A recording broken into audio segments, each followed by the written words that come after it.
All right, so I just made it back to the hotel after the fight. Man, it was a great fight, but let me tell you, I don't know what the announcers were talking about. I don't know what the broadcast team was saying. I don't know the things that were said over the air. I was just in the audience. I was in the crowd from the press section, so I don't know anything else. All I know was how the crowd was feeling and what I personally thought about it. And let me tell you, the overwhelming feeling as soon as that fight was stopped was everybody looked at each other and thought, man, that was uncalled for. Man, that stoppage was premature. Look, I was almost as surprised at that stoppage occurring when it did as I was at Raleigh getting knocked down in the third round, dude. Now, look, going into this fight, there was a few things that we were talking about, right? Number one, we were talking about how old Barroso was.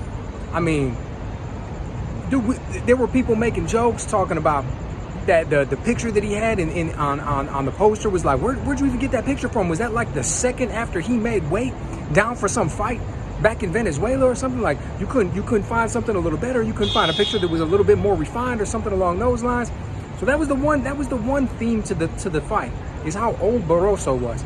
But the other was that the man could punch, that he had cement in his hands. Even Raleigh even said it going into the fight at I don't know if it was the weigh-in or if it was the last press conference, but he said, look, man, this dude is not showing up for a payday. He is not showing up for a check. He is showing up to win, and he can crack. This dude can punch. I got to be careful. I got to be safe. Now, I'd make the argument that when he went out there, he was a little bit too safe. He was a little bit too subdued. Like, he wasn't throwing anywhere near enough punches to start racking up these rounds. He wasn't being defensively responsible. He was keeping his chin up in the air. I mean, look, he came away with the victory, and really at the end of the day, that's all that matters. Okay, he went out there, he put his hands on dude, and he ended up getting the W. But if he's talking about competing at 140 pounds and fighting some of the best fights out there, fighting some of the biggest names, getting these paydays, he's got some things he's going to need to work on. And prior to this, he mentioned, man, this is going to be a one and done. I'm going to be on my way up to 147. That's where the biggest fights are. Personally, I think that'd be a mistake. I would expect that even if he left from this fight thinking that 147 was a part of his future, that he's going to have somebody in his inner circle, man. He's going to have somebody who's closer to him who's going to be telling him, like, look, 147's got some big boys in there and they can really crack. If you're getting dropped, if you're getting stopped by Tank, if you're getting dropped by Barroso, you don't want to be moving up to 147 and fighting dudes that are monsters. Like, they're bigger, they can take harder punches, they're just physically a lot stronger. I don't think 147, the way things appear right now, I don't think 147 is going to be a part of Raleigh's future. And he made it seem as though he wanted to go up there so he didn't have to deal with the weight cut.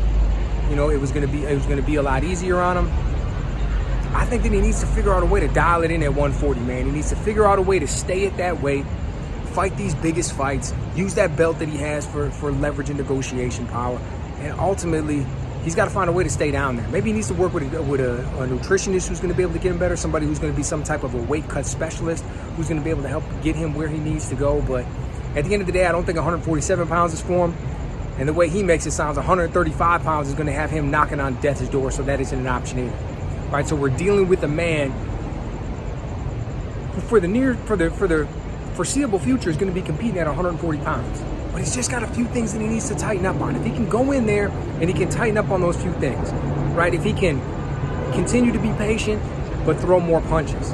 Like, you got to work the jab and control that distance a little bit better. Okay, Barroso was able to come in there and he was able to throw that left hand almost at will, and early on he was landing it a lot. Man, he was pasting Raleigh with it. If an old man like Barroso was able to come in there and land that left hand, what's that going to mean for the next guys? When we would see in those exchanges, even when Raleigh would get off and he would land his clean punches, he was keeping his chin up and he was getting caught in those exchanges just as much as he was the one landing punches. Like, I'm not sure exactly what him and Bullet are working on in these camps, okay? I'm not sure exactly what they think is going to be best for his future. But I'll tell you what, the man needs to be more defensively responsible. If he can do that, and you mix that with the star power he has, you mix that with the actual punching power he has in the ring, like, dude, when he hits guys, he hurts them. When he hits guys, they go down. You can't teach that. You can't just go in there and turn somebody from a guy who can't crack an egg into somebody who's going to be able to go in there and knock people out, right? That's one of those intangibles, man. Punchers aren't trained. Punchers are born. You don't make punchers in the gym. Raleigh's got that. Raleigh's got that it factor.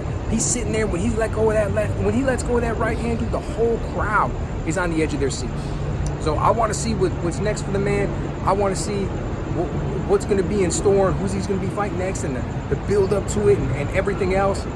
But ultimately, really, truly, I want to see the man perfect his skills just that little bit more. I want to see him work on the defense. I want to see him work on the jab. I want to see him get his timing better so that we see that get right hand get off with more frequency and land clean.